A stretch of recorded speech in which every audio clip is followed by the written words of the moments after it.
दोस्तों नमस्कार। देखिए आज हम बात करने वाले हैं हमारे शरीर। देखिए वैसे तो शरीर के जितने भी अंग हैं हमारे सभी की अपनी उपयोगिता है, सबका अपना महत्व है। लेकिन शरीर का एक अंग ऐसा है कि इसके बिना काम भी नहीं चलता, क्योंकि भगवान ने ये हमारे शरीर में दिया है तो बड़ी उपयोगिता है इसकी।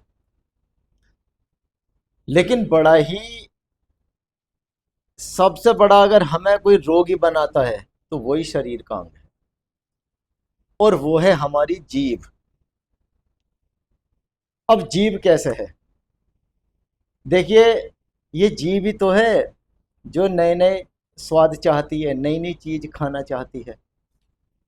अब जब हम नई नई चीज खाएंगे, ज्यादा खाएंगे, तो इसने तो टेस्ट टेस्ट आना है इसमें, तो इसे तो टेस्ट चाहिए। टेस्ट के चक्कर में ये हमें ज्यादा खिलवा देती है। हमने ज्यादा खा लिया, अब इसने तो अपना काम कर दिया, ये तो करके शांत। लेकिन अब बेइज्जती किस पे है? बेइज्जती हमारे पेट पे। भाई उसे जो पचाएगा उसे कौन पचाएगा? उसे हमारा आमाशय पचाएगा।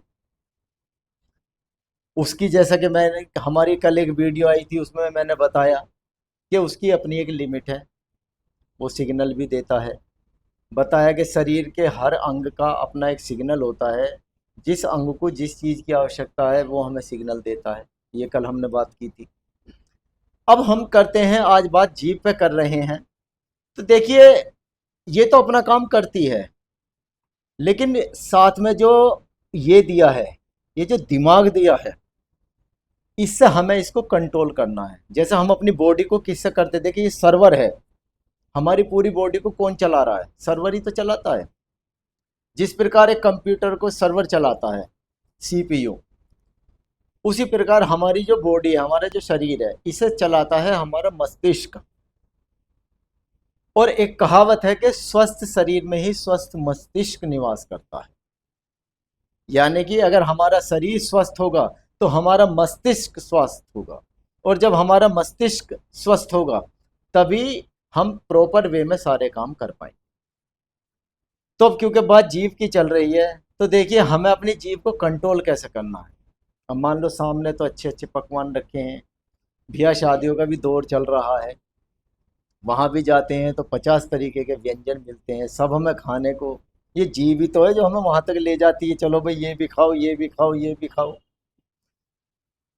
तो देखिए इसका सिर्फ एक ही तरीका है कि मैंने बताया कि जैसे योगासन प्राणायाम तो मैंने बताया ही है। अब ये जो प्राणायाम होते हैं ये सूक्ष्म क्रिया होती है, लेकिन ये सूक्ष्म क्रिया इतना महत्व रखती हैं कि यही हमारी विल पावर स्ट्रोंग करती हैं। अगर मनुष्य की कोई विल पावर स्ट्रोंग करता है तो वो क्या है? वो है हमारे प्राणायाम। और उन प्राणायामों में भी जैसे मैंने बताया कि 16 प्राणायाम होते हैं, लेकिन मेन 7 प्राणायाम होते हैं। सातों ही अहम हैं, सातों ही हमें नॉर्मली मैंने बताया कि 5-5 मिनट प्राणायाम करते हैं। लेकिन जब हमें अपनी विल पावर बढ़ानी है तो हमें करना क्या है कि कम से कम 10-10 मिनट, 15-15 मिनट हम प्राणायाम करेंगे। और हम इस प्रकार भी कर सकते हैं कि एक दिन केवल प्राणायाम करेंगे, एक दिन योगासन करेंगे, एक दिन प्राणायाम करेंगे, एक दिन योगासन करेंगे। और अगर हम सारे प्राणायाम 7 प्राणायाम नहीं कर रहे तो इनमें 2 प्राणायाम अहम हैं, वो है कपालभाति और अनुलोम विलोम। मैं कहता हूं कि आप एक बार अनुलोम विलोम और कपालभाति कोशिश करो। 15-15 मिनट सुबह, 15-15 मिनट आप शाम को कर लो। हालांकि प्राणायाम ऐसी चीज है कि आप दिन में 3 बार भी कर सकते हो, 4 बार भी कर सकते हो। लेकिन चलो अगर आपको ज्यादा समय नहीं मिलता है तो 2 बार, कम से कम 15-15 मिनट करने हैं। कोशिश करो कि 20 मिनट, कोशिश करो कि आधा आधा घंटा करो। देखिए इसके साथ ही, क्योंकि जैसे ही प्राणायाम की बात चल रही है तो मैं इसमें बता दूं, एक बीमारी होती है सोराइसिस। आपने देखी होगी हाथों में ये बीवाइयाँ फट जाती हैं, ये हाथ फट जाते हैं। जाड़ों में तो ये हालत हो जाती है कि इनमें से खून आता है, खून। इसका सबसे आसान और सबसे बढ़िया तरीका है अनुलोम विलोम और कपालभाति। मैं कहता हूं कि जिसको इस प्रकार की बीमारी है, जिसको अपना विल पावर बढ़ानी है, जिसको अपनी अंतरात्मा की शक्ति बढ़ानी है, उसे कोशिश करो कि वे एक एक घंटा अनुलोम विलोम और कपालभाति करें। आप एक बार शुरू कीजिए, फिर आप इसका इफेक्ट देखना। देखिए कुछ चीजें ऐसी हैं कि मैंने बता दी, लेकिन मैं कहता हूं चाहे मैं आप मेरे बताने पे भी विश्वास मत करो, लेकिन करो। जब आप करके देखो, भाई एक गांव देहात में कहावत बोली जाती है कि सांच को क्या आँच, कर लो आसान सी जांच। जो सच्चाई है उसे किसी चीज का भय नहीं है, आप आजमा के देखो। मैं कोशिश ये करूंगा कि आपको जो भी बता रहा हूं तर्कपूर्ण बात ही बताऊंगा, लॉजिकली ही बताऊंगा। बस आजमा के आपको देखना है, आजमाना आपको है। अगर मैं बता रहा हूं तो कोशिश करो। देखिए कोई भी क्रिया है कम से कम 15 दिन लेती है वो इफेक्ट दिखाने में। भाई कोई भी, जैसे शराब की, बीड़ी, गुटखा, सिगरेट, बहुत सारी लतें लग जाती हैं इंसान को। किसी को किसी प्रकार की लत है, किसी को ज़्यादा खाने की लत है, किसी को कुछ है। मतलब मेरा कहने का मतलब ये है कि ये जो हमें आदतें लगती हैं, ये जो हमें गंदी आदतें घेर लेती हैं, ये तब हमें घेरती हैं कि जब हमारी विल पावर कमज़ोर होती है, जब हमारी इच्छा शक्ति कमज़ोर पड़ जाती है, तब ये हमें घेर लेती है।